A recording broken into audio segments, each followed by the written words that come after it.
وَقُلْنَا يَا آدَمُ اسْكُنْ أَنْتَ وَزَوْجُكَ الْجَنَّةَ وَكُلَا مِنْهَا رَغَدًا حَيْثُ شِئْتُمَا، اور ہم نے کہا اے آدم اسکن آپ ٹھہریے، انتا آپ، وزوجک الجنہ اور آپ کی بیوی کہاں ٹھہریے؟ الجنت جنت میں، وَكُلَا مِنْهَا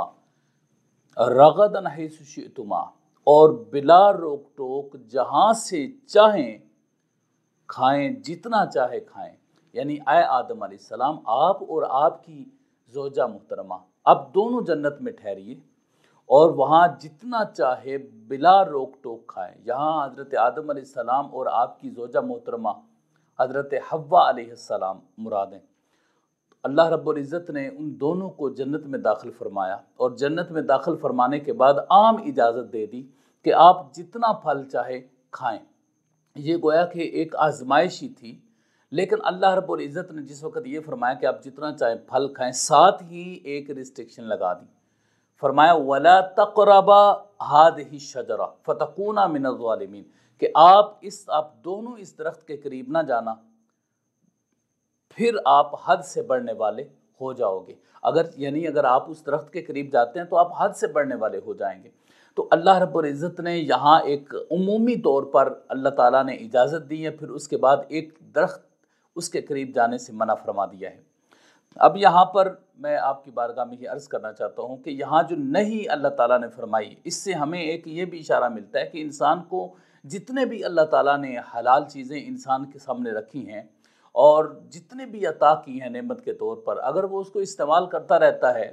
تو کوئی ایسی بات نہیں ہے، اللہ تعالیٰ اس کو اجازت دیتے ہیں۔ لیکن اگر کوئی بھی ایسی چیز ہوتی ہے، ایسا معاملہ ہوتا ہے کہ جس سے اللہ تعالیٰ منع فرماتے ہیں، اگر اس کے قریب بندہ جاتا ہے تو پھر وہ جو نعمت ہوتی ہے انسان کے پاس وہ بھی چھین لی جاتی ہے، وہ پھر باقی بھی دنیا میں اللہ تعالیٰ نے جتنی نعمتیں عطا کر رکھی ہوتی ہیں وہ بھی اس کے ساتھ جاتی ہیں۔ جس طرح کہ اس آیت کریمہ کہ جو ظاہری اس ہمیں معلوم ہو رہا ہے سیاق و سباق سے، وہی یہی معلوم ہو رہا ہے، اشارتاً جو معلوم ہو رہا ہے کہ اللہ تعالیٰ انسان کو نعمتیں دیتا ہے، دنیا میں ہر طرح کی نعمتیں عطا فرماتا ہے اور بہت زیادہ چیزوں کو حلال کر رکھا ہے۔ تو پھر کیا وجہ ہے کہ ایک انسان جو ہے وہ اس کے قریب جائے؟ یہ عمومی بات میں کر رہا ہوں، حضرت آدم علیہ السلام کی شان اس سے بہت اعلیٰ ہے، میرا اشارہ ان کی طرف نہیں ہے۔ یہاں ایک استدلال میں اس آیت کریمہ میں پیش کر رہا ہوں کہ اگر ایک چیز سے اللہ تعالیٰ منع فرما دے تو انسان کو چاہیے کہ وہ رک جائے۔ مثال کے طور پر دودھ ہے، وہ پیے جتنا چاہے پی سکتا ہے، پھل ہیں، پھل کے جو رس ہیں، جوس ہیں، وہ جتنے مرضی پیے، پانی ہے، باقی جتنی بھی چیزیں اللہ تعالیٰ نے پینے والی عطا فرمائی ہیں وہ ساری بندہ پیے۔ لیکن شراب سے اللہ تعالیٰ نے منع فرمایا ہے، شراب نہ پیے۔ اسی طرح باقی جو معاملات ہیں، مثال کے طور پر انسان کی بیوی ہے، انسان اس کے قریب جاتا ہے، یا اس کے علاوہ باقی چیزیں ہیں وہ انسان کے لیے اللہ تعالیٰ نے حلال کی ہیں، لیکن اس کے باوجود جب وہ حرام راستے کی طرف جاتا ہے تو پھر اللہ رب العزت اس کو سزا دیتے ہیں۔ اللہ رب العزت اس سے پوچھتے ہیں کہ میں نے یہ جو تم کو منع کیا تھا، تم اس راستے کی طرف جس سے منع کیا تھا ادھر کیوں جاتے ہو؟ تو اس لیے اگر اللہ تعالیٰ نے اس دنیا میں ہمارے لیے بہت ساری چیزیں حلال کی ہیں تو ہمیں انہیں کو استعمال میں لانا چاہیے، حرام کسی چیز کی طرف ہمیں نہیں بڑھنا چاہیے۔ یہ ہمیں ایک اشارتاً جو مل رہا ہے اس آیت کریمہ سے، جو مفہوم ہمیں مل رہا ہے وہ میں نے آپ کے سامنے رکھا ہے۔ تو یہ اللہ تعالیٰ کی نعمت جو ہوتی ہے یہ اس کا شکریہ ہی ہوتا ہے کہ اس کو استعمال کیا جائے اور جس سے منع کیا ہے اس سے رک جائے، یہ بھی اللہ تعالیٰ کا شکر ہوتا ہے۔ تو یہاں اس آیت کریمہ میں بیان کیا جا رہا تھا کہ اللہ رب العزت نے فرمایا کہ آپ دونوں جنت میں ٹھہریے لیکن اس درخت کے قریب نہیں جانا۔ اب یہاں پر میں یہ عرض کرنا چاہتا ہوں کہ آدم علیہ السلام اور حضرت حوا کے جنت میں داخلے سے یہی معلوم ہوتا ہے کہ پہلے سے جنت موجود تھی اور پھر اس کے اندر اللہ تعالیٰ نے نعمتیں بھی رکھی تھی ہر قسم کی، اور اس وقت کی یعنی تخلیق انسانی سے پہلے کی جنت موجود ہے۔ تو پھر اس وقت کیا ہوا کہ اللہ نے فرمایا کہ درخت کے قریب نہ جانا۔ اب وہ درخت کون سا ہے؟ سب سے پہلی بات یہ ذہن میں رکھیں کہ درخت کے بارے میں اللہ تعالیٰ نے بیان نہیں فرمایا۔ ہاں اقوال میں، مفسرین کرام کے اقوال میں، یا حضرت عبداللہ بن عباس رضی اللہ تعالیٰ عنہ یا دیگر تابعین جو ہیں ان کے علاوہ، ان کے بھی اقوال ملتے ہیں۔ کسی نے کہا جی وہ گندم کا دانہ، گندم کا درخت تھا، کسی نے کہا وہ سٹا تھا جس کے اندر گندم کے دانے ہوتے ہیں۔ تو اس حوالے سے مختلف آراء ہے، لیکن میرے خیال کے مطابق اگر ہم اس کی تعیین نہیں کرتے تو وہ بہتر ہے۔ بات دوستو اب آپ پوچھتا ہے جی آپ بتائیں جی وہ کون سا درخت تھا، تو ایسا سوال کرنے کی بھی ضرورت نہیں ہے، کیونکہ اللہ تعالیٰ نے اس کو اس آیت کریمہ میں بیان نہیں فرمایا، اور نہ ہی رسول اللہ صلی اللہ علیہ وآلہ وسلم نے اس کو واضح فرمایا ہے کہ وہ درخت کون سا تھا۔ اس لیے اس درخت کی تلاش میں جانے کی بجائے یا اس درخت کی تلاش میں لگے رہنے کی بجائے انسان ولا تقربا کا حکم سمجھ لے، اور جن جن چیزوں سے اللہ تعالیٰ نے منع فرمایا ہے ان سے رک جائیں۔ یہاں مخاطب حضرت آدم علیہ السلام اور حضرت حوا علیہ السلام ہے، جن کو اس درخت کے قریب جانے سے منع کیا جا رہا ہے۔ لیکن جب منع کیا تو پھر اس کے بعد کیا ہوا؟ حضرت آدم اور حضرت حوا علیہ السلام نے کیا کیا؟ اللہ رب العزت نے فرمایا اگر درخت کے قریب جاؤ گے تو حد سے بڑھنے والوں میں سے ہو جاؤ گے۔ اب یہاں پر میں یہ چیز بھی واضح کرنا چاہتا ہوں کہ یہاں اللہ نے فرمایا فَتَكُونَ مِنَ الظَّالِمِينَ، تو آپ ظالموں میں سے ہو جائیں گے۔ یہ جو لفظ ہے ظالموں میں سے ہو جائیں گے، اس کے تین استعمالات ہیں۔ ایک اللہ رب العزت کی طرف سے ہے کہ اللہ رب العزت کسی کو ظالم فرمائے تو وہ فرما سکتے ہیں، وہ جو بھی لفظ بولنا چاہے اپنی مخلوق کے لیے اللہ رب العزت بول سکتے ہیں، وہ ان تمام نشانوں سے اعلیٰ اور ارفع ہیں۔ اب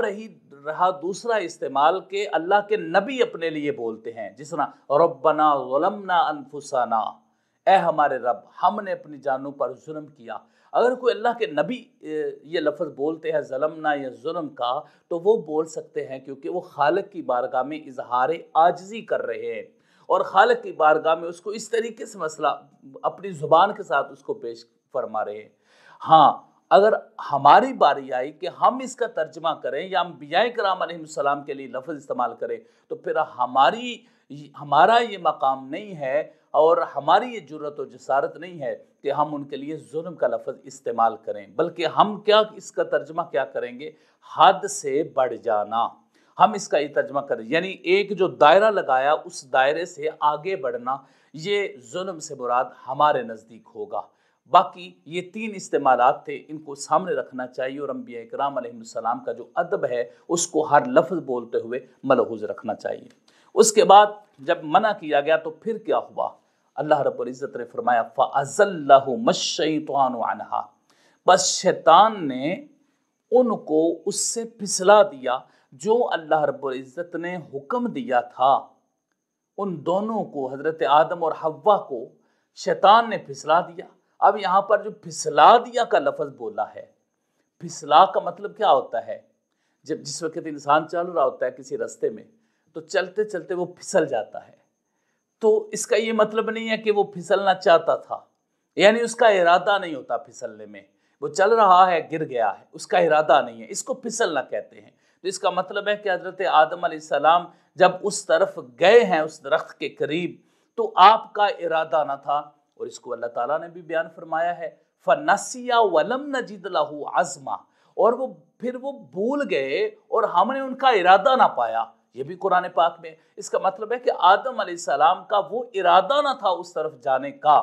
تو شیطان نے ان کو پھسلا دیا۔ یہ بھی الفاظ حضرت آدم علیہ السلام کے مقام و مرتبہ کا دفاع کرتے ہیں کہ فَأَزَلَّهُمَ الشَّيْطَانُ عَنْهَا، بس شیطان نے ان کو اس سے پھسلا دیا اور وہ اس درخت کے قریب گئے۔ فَأَخْرَجَهُمَا مِمَّا كَانَ فِيهِ، بس وہ جن نعمتوں میں تھے، وہ جن باغات میں تھے، وہ جنت میں تھے، وہ جو کچھ ان کو عطا کیا ہوا تھا اس سے اس نے ان کو نکلوا دیا۔ اب یہاں پر سارے اشارے شیطان کی طرف جا رہے ہیں کہ شیطان نے یہ کام کیا اور ان کا ارادہ نہ تھا۔ اب یہاں پر ایک بڑی اہم بات میں آپ سے کرنا چاہتا ہوں۔ آپ دیکھیں اللہ رب العزت نے فرمایا، اس سے پہلی آیات میں ہم نے بیان کیا انی جاعل فی الارض خلیفہ، کہ بے شک میں زمین میں خلیفہ بنانے والا ہوں۔ یہ اللہ رب العزت کی مشیت ہے، ارادہ ہے اللہ کا، یہ اللہ کی چاہت ہے کہ اللہ رب العزت اپنا نائب بنائیں گے، اور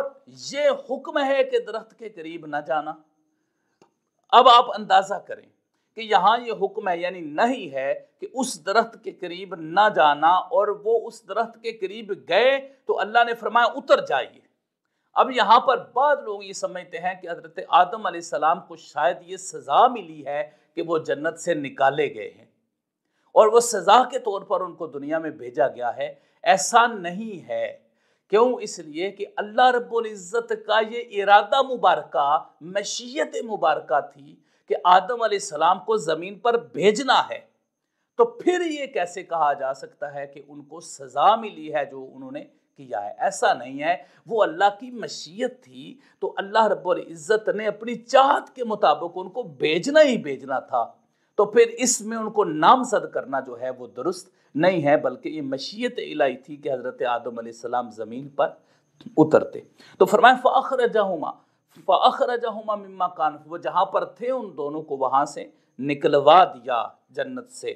وَقُلْنَا، اور ہم نے کہا اِهْبِطُوا، آپ اتر جائیے، بَعْضُكُمْ لِبَعْضٍ عَدُوٌّ، کہ آپ آپس میں ایک دوسرے کے دشمن ہیں۔ یعنی مطلب یہ ہے کہ ایک تو شیطان کی جو دشمنی ہے وہ انسان کے ساتھ جو ہے وہ بیان کی جا رہی ہے، کیونکہ شیطان نے یہ کہا تھا خلقتنی من نار وخلقتہ من طین، مجھے آگ سے بنایا گیا ہے اور انہیں مٹی سے بنایا گیا ہے، تو میں زیادہ عرفہ والا ہوں، میرا مقام زیادہ ہے، میرا مرتبہ زیادہ ہے۔ تو اس وجہ سے یہ کہا جا رہا ہے کہ اس کے اندر جو تکبر تھا اس وجہ سے وہ انسان کا دشمن ہے۔ اب وہ اس کا تکبر آج بھی ختم نہیں ہوا، آج بھی وہ اپنے تکبر پر قائم ہے، لیکن جس وقت انسان شیطان کی راہ پر چلتا ہے تو اس کا مطلب ہے کہ وہ انسان کو چیلنج کر کے کہہ رہا ہے کہ میں تمہیں غلط رستے پر چلاؤں گا، الا عبادک منہم المخلصین، مگر جو مخلص بندے ہوں گے ان پر میرا کوئی بس نہیں چلے گا۔ تو ایک انسان جب اس کے پھسلانے میں آتا ہے، وہ اس کو ورغلاتا ہے تو اس میں چلا جاتا ہے، اس کے ورغلانے والے رستے پر چلا جاتا ہے، غلط راہ اختیار کر لیتا ہے، تو اس کا مطلب ہے کہ اس پر شیطان غالب آ گیا ہے۔ یہ حضرت آدم علیہ السلام کی طرف اشارہ نہیں ہے، یہ عام ایک انسان کی طرف میں اشارہ کر رہا ہوں کہ عام انسان کو اپنے آپ کو چاہیے کہ وہ محفوظ ہاتھوں میں رکھے۔ رسول اللہ صلی اللہ علیہ وسلم نے اس کے وظائف بتائے ہیں، اللہ رب العزت نے جو عبادات بتائی ہیں ان کے قریب جانے سے بھی انسان شیطانی وسوسے اور جو شیطان انسان کو جو اس رستے پر چلانا چاہتا ہوتا ہے، انسان اس سے بھی بچ سکتا ہے اللہ رب العزت کی مدد لے کر۔ تو فرمایا تم زمین پر آپ اتریں کہ تمہارے بعد کے دشمن ہیں۔ پھر فرمایا وَلَكُمْ فِي الْأَرْضِ، اور تمہارے لیے زمین میں۔ اب یہاں پر جمع کی ضمیر استعمال کی جا رہی ہے، پیچھے تثنیہ کی تھی حضرت آدم اور حضرت حوا، اور یہاں وَلَكُمْ میں ساری جمع کی ضمیر جو ہے وہ استعمال کی جا رہی ہے۔ اس سے مراد یہ ہے کہ شیطان کو بھی زمین پر بھیجا گیا تھا اور حضرت آدم و حوا جو ہے ان کو بھی زمین پر بھیجا گیا تھا۔ فرمایا وَلَكُمْ فِي الْأَرْضِ، اور تمہارے لیے زمین میں مستقر، ٹھکانہ ہے، وَمَتَاعٌ إِلَىٰ حِينٍ، اور ایک مدت تک سامان ہے، یعنی موت تک، ایک مدت مقررہ کے لیے ہم آپ کو زمین پر بھیج رہے ہیں۔ تو حضرت آدم علیہ السلام اور تمام انسانیت کی ایک مدت ہے، وہ اس دنیا میں رہ رہا ہے اور اس دنیا میں رہتا ہے تو اس کے لیے ایک مدت ہے، کوئی 50 سال ہے، کوئی 60 سال ہے، کوئی 70 سال ہے، کوئی 1 سال کے لیے، کوئی اس سے بھی کم عرصہ کے لیے، یعنی جتنی کسی کی مدت مقرر کی گئی ہے اتنا ہی اس نے اس دنیا میں رہنا ہے۔ تو یہاں پر حضرت آدم و حوا کو بھیجا اور ساتھ ہی آزمانے کے لیے شیطان کو بھی بھیج دیا کہ انسان کو آزمایا جائے، جو حضرت آدم علیہ السلام کی اولاد ہے کہ وہ کس کے رستے پر چلتی ہے۔ گویا کہ 2 رستے ہوں گے، ایک رحمان کا رستہ اور ایک شیطان کا رستہ، تو انسان کو دیکھا جائے گا کہ یہ کس رستے پر چلتا ہے۔ اس لیے تو فرمایا کہ میں نے تم کو اس لیے پیدا کیا ہے کہ تم میری عبادت کرو، یعنی مقصد تخلیقی جو ہے وہ عبادت ہے۔ تو یہ سارا معاملہ ہوا۔ اب پھر اس کے بعد فرمایا فَتَلَقَّى آدَمُ مِن رَبِّهِ، بس آدم علیہ السلام نے اپنے رب سے سیکھ لیے کلمات، چند کلمات، فتاب علیہ، تو اللہ رب العزت نے ان کی طرف رجوع فرمایا، یعنی ان کی جو درخواست تھی اللہ تعالیٰ نے اس کو قبول فرما لیا۔ اب یہاں پر یہ جو فرمایا فتلقى آدم من ربہ کلمات، آدم علیہ السلام نے چند کلمات سیکھ لیے۔ وہ کلمات کون سے تھے؟ ربنا ظلمنا انفسنا وَإِن لَّمْ تَغْفِرْ لَنَا وَتَرْحَمْنَا لَنَكُونَنَّ مِنَ الْخَاسِرِينَ، یہ چند الفاظ تھے جو انہوں نے اللہ تعالیٰ کی بارگاہ میں عرض کیے، تو اللہ رب العزت نے حضرت آدم علیہ السلام کی جو درخواست تھی اس کو قبول فرمایا، اور پھر فرمایا اِنَّهُ هُوَ التَّوَّابُ الرَّحِيمُ، بے شک وہ توبہ قبول فرمانے والا، رحم فرمانے والا ہے۔ اب یہاں پر اِنَّهُ هُوَ التَّوَّابُ الرَّحِيمُ سے ایک مطلقاً قاعدے کی طرف بھی اشارہ ہے عمومی طور پر کہ جو انسان بھی خطا کرے گا وہ اللہ رب العزت کی بارگاہ میں اعتراف کرے گا اور دعا کرے گا تو اللہ رب العزت اس کی توبہ کو قبول فرمائیں گے، اور قبول فرمانے کے بعد یہ نہیں ہے کہ ناراض رہیں گے بلکہ قبول فرمانے کے بعد رحم فرمائیں گے۔ تو ایک انسان اگر یہ سمجھتا ہے کہ مجھ سے کوئی خطا سرزد ہوگی تو اس کو تاخیر نہیں کرنی چاہیے، فوری طور پر اس کو اللہ تعالیٰ سے اس کی مغفرت طلب کرنی چاہیے۔ اس کے بعد فرمایا قلنا،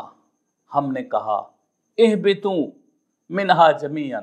تم سب اتر جاؤ یہاں سے، یعنی تم یہاں سے جنت سے تم سب اتر جاؤ زمین کی طرف، فَإِمَّا يَأْتِيَنَّكُمْ، اگر آئے تمہارے پاس منی میری طرف سے ہدن، کوئی ہدایت، یعنی میری طرف سے کوئی بھی ہدایت آئے، فمن تبع ہدایا، پس جس نے میری ہدایت کی پیروی کی، اس کو مانا اور اس پر عمل پیرائی کی، فلا خوف علیہم ولا هم یحزنون، تو ان پر کوئی خوف نہیں ہوگا اور نہ ہی وہ غمگین ہوں گے۔ اس کا مطلب یہ ہے کہ اللہ رب العزت اپنے احکامات اتاریں گے، وہ صحائف کی صورت میں ہوں گے، وہ کتب سماویہ کی صورت میں ہوں گے، تورات، انجیل، زبور کی صورت میں، قرآن کریم کی صورت میں ہوں گے۔ جو اس ہدایت کی پیروی کرے گا وہ کامیاب ہو جائے گا، پھر اس کو کوئی خوف نہیں ہے، پھر اس کو کوئی غم نہیں ہوگا کہ میرے ساتھ کیا ہوگا۔ جو بھی اللہ رب العزت کے احکامات کی پیروی کرتا ہے، آج بھی جو انسان 5 وقت کی نماز ادا کرتا ہے، روزے رکھتا ہے، زکوٰۃ ادا کرتا ہے، حرام چیزوں سے بچتا ہے، حلال پر عمل پیرا ہوتا ہے اور حلال کو استعمال میں لاتا ہے، تو وہ انسان اسی اللہ تعالیٰ کی ہدایت کی پیروی میں آتا ہے، پھر اس کو کسی قسم کا خوف نہیں ہونا چاہیے، عذاب جہنم کا خوف اور اس طرح کے باقی معاملات میں، بلکہ رحمت الہی کی امیدی کے ساتھ اور اس کی یقین کے ساتھ انسان کو اپنی زندگی گزارنی چاہیے۔ پھر اس کے بعد فرمایا والذین کفروا وکذبوا بآیاتنا، اور وہ لوگ جنہوں نے کفر کیا اور ہماری آیات کو جھٹلایا، اولئک اصحاب النار، وہ جہنمی ہیں، ہم فیہا خالدون، وہ اسی میں رہیں گے۔ اب یہ دیکھیں پیچھے اللہ رب العزت نے جو بیان کیا وہ صاحبان ایمان کی علامت کو بیان کیا کہ جو صاحبان ایمان ہوں گے اور میری ہدایت کی پیروی کریں گے ان کو تو کوئی خوف نہیں ہوگا، لیکن وہ جو کفر کریں گے اور وہ جو ہماری آیات کو جھٹلائیں گے وہ جہنمی ہوں گے اور جہنم میں ہمیشہ رہیں گے۔ اب یہاں پر بھی 2 ہی رستے بتائے جا رہے ہیں، ایک رحمان کا رستہ اور ایک شیطان کا رستہ۔ جس نے شیطان کا رستہ اختیار کیا وہ جہنم میں جائے گا، جس نے رحمان کا رستہ اختیار کیا وہ جنت میں جائے گا۔ اب یہ جو آیات ہم نے پڑھی ہیں اس میں ایک واضح طور پر جو اشارتاً نتیجتاً پیغام ہے وہ یہ ہے کہ جو میرا رستہ ہوتا ہے وہ سب سے اعلیٰ رستہ ہوتا ہے، وہ نعمتوں والا رستہ ہوتا ہے، وہ کامیابی والا رستہ ہے، اور جو میرا رستہ نہیں ہے وہ کامیابی والا رستہ نہیں، وہ اونچائی والا رستہ نہیں ہے، وہ اتروائی والا رستہ ہے۔ جو میرا رستہ نہیں ہے وہ اخروی طور پر کامیابی کا رستہ نہیں ہے، وہ جہنم کا رستہ ہے، باغات کا رستہ نہیں ہے۔ اگر تمہیں باغات کی طرف جانا ہے تو میری اتباع کرنی ہے، اور اگر تمہیں جہنم کی طرف جانا ہے تو پھر تم شیطان کی اتباع کرو۔ گویا کہ یہ رستہ بتایا جا رہا ہے کہ جو کامیاب ہونا چاہتا ہے وہ ہمارا رستہ اختیار کرے اور اس سے ہٹے نہ، جن چیزوں سے منع کیا ہے اس کی طرف جائے نہ، سیدھا رستہ اختیار کرے۔ جو پیارے آقا علیہ السلام نے فرمایا تھا کہ یہ سیدھا رستہ ہے، ادھر ادھر جاؤ گے تو شیطان تمہیں گمراہ کر دے گا، یہ سیدھا رستہ ہے، اس رستے پر چلو گے تو تم کامیاب ہو جاؤ گے۔ اللہ رب العزت ہمیں جو صحیح رستہ ہے اس پر چلنے کی توفیق عطا فرمائے۔ اب ان آیات کا میں ترجمہ عرض کر دیتا ہوں۔ اللہ رب العزت نے فرمایا وَقُلْنَا، اور ہم نے کہا، یا آدم، اے آدم، اسکن، ٹھہریے، انت آپ، وزوجک الجنت، اور آپ کی بیوی جنت میں، وَكُلَا مِنْهَا رَغَدًا حَيْثُ شِئْتُمَا، اور جتنا چاہو اس سے بلا روک ٹوک کھاؤ، وَلَا تَقْرَبَا هَٰذِهِ الشَّجَرَةَ، اس درخت کے قریب نہ جانا، فَتَكُونَا مِنَ الظَّالِمِينَ، کہ آپ حد سے تجاوز کرنے والوں میں سے ہو جائیں گے۔ فَأَزَلَّهُمَا الشَّيْطَانُ، پس شیطان نے پھسلا دیا ان کو عنہا اس سے، فَأَخْرَجَهُمَا مِمَّا كَانَ فِيهِ، اور جس میں تھے اس سے ان کو نکلوا دیا۔ وَقُلْنَا، اور ہم نے کہا، اہبطوا، آپ اتر جائیے، بعضکم لبعض، تم ایک دوسرے کے عدو دشمن ہو، وَلَكُمْ فِي الْأَرْضِ اور زمین میں تمہارے لیے مستقرن ایک ٹھکانہ ہے، وَمَتَاعٌ إِلَىٰ حِین اور ایک مدت تک کا سامان ہے۔ فَتَلَقَّىٰ آدَمُ پس آدم علیہ السلام نے سیکھ لیے من ربی اپنے رب سے کلمات چند کلمات، فتاب علیہ تو اللہ رب العزت نے ان کی توبہ قبول فرمائی، انہ هو التواب الرحیم بے شک وہ اللہ توبہ قبول فرمانے والا رحم فرمانے والا ہے۔ قلنا ہم نے کہا اہبطوا منہا جمیعا اس سے تم سارے اتر جاؤ، فاما یاتینکم پھر اگر آئے تمہارے پاس منی میری طرف سے ہدن ہدایت، فمن تبع ہدایا پس جس نے میری ہدایت کی پیروی کی، فلا خوف علیہم ولا هم یحزنون ان پر کوئی خوف نہیں ہوگا، نہ کوئی ڈر ہے، نہ کوئی وہ کسی قسم کی غمگین ہوں گے۔ والذین کفروا اور وہ جن نے کفر کیا، وکذبوا اور جھٹلایا بھی آیاتنا ہماری آیات کو، اولئک اصحاب النار وہی جہنمی ہیں، ہم فیہا خالدون وہ اس میں رہیں گے۔